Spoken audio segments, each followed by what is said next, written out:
আজকের কর্মসূচিগুলো আপনাদের সামনে বিস্তারিত বলবেন ডক্টর মাহাদি আমিন। মায়ের মমতা আমি বুঝি, মমতা আটা ময়দা সুজি,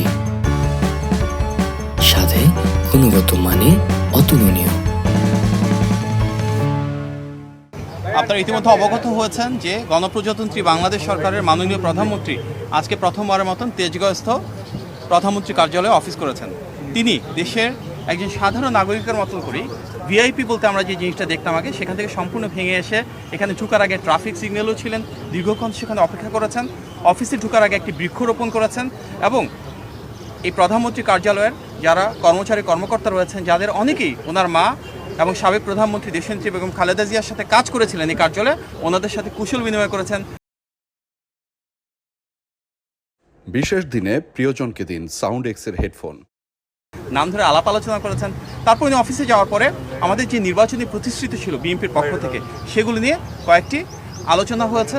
সেখানে বিভিন্ন সংশ্লিষ্ট মন্ত্রণালয়ের যারা মাননীয় মন্ত্রীবর্গ রয়েছেন এবং সম্মানিত সচিববর্গ রয়েছেন, ওনারা সেখানে অবস্থান নিয়েছিলেন এবং ওনাদের যার যার অবস্থান থেকে কিভাবে এই পলিসিগুলো কার্যকর করা যাবে সেগুলো নিয়ে আলোচনা করেছেন।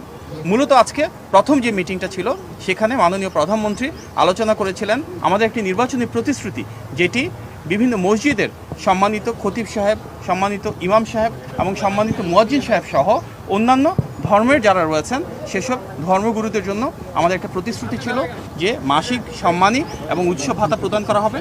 এবং মাননীয় প্রধানমন্ত্রীর নির্দেশে একটি সিদ্ধান্ত গৃহীত হয়েছে যে ইনশাআল্লাহ এই ঈদের আগেই আমরা এটি পর্যায়ক্রমে শুরুর যে প্রস্তুতি সেটি সম্পন্ন করে কিছু কিছু জায়গায় ইনশাআল্লাহ সম্মানিত খতিব সাহেবদের, ইমাম সাহেবদের এবং মুয়াজ্জিন সাহেবদেরকে একটি সম্মানী প্রদান করব ইনশাআল্লাহ। এর পাশাপাশি বিএনপির একটি বড় নির্বাচনী প্রতিশ্রুতি ছিল সারা বাংলাদেশের প্রতিটি মানুষের জন্য যেন মেধার ভিত্তিতে বৈষম্যবিহীনভাবে আমরা কর্মসংস্থান সৃষ্টি করতে পারি।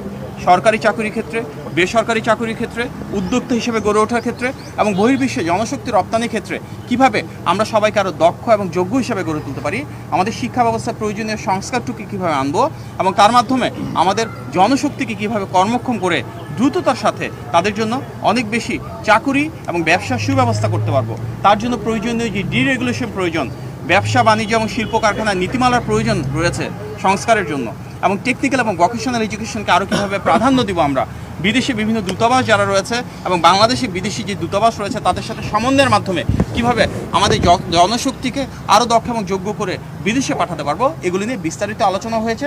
সংশ্লিষ্ট যারা মন্ত্রীবর্গ রয়েছেন, সচিববর্গ রয়েছেন, ওনারা ওনাদের মূল্যবান মতামত প্রদান করেছেন এবং ইনশাআল্লাহ খুব দ্রুততম সময়ের ভিতরে জনগণের প্রতি জবাবদিহিমূলক এই রাষ্ট্র ব্যবস্থা, জনগণের ভোটে নির্বাচিত সরকার আমাদের মাননীয় প্রধানমন্ত্রীর নেতৃত্বে আমাদের প্রতিশ্রুতিগুলো বাস্তবায়ন করা শুরু করবো ইনশাআল্লাহ। আপনার সবাইকে ধন্যবাদ। আসসালামু আলাইকুম।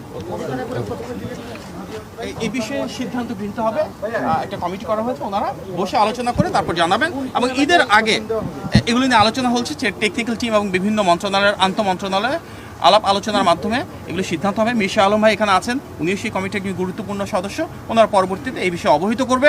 তবে আমরা আপনাকে আশ্বস্ত করতে চাই নির্বাচনের আগে বেশ কিছু জায়গায় ইনশাল্লাহ এই কার্যক্রম আনুষ্ঠানিক ঈদের আগে এই কার্যক্রম ইনশাল্লাহ শুরু হবে। সবাইকে অনেক ধন্যবাদ। আসসালামু আলাইকুম।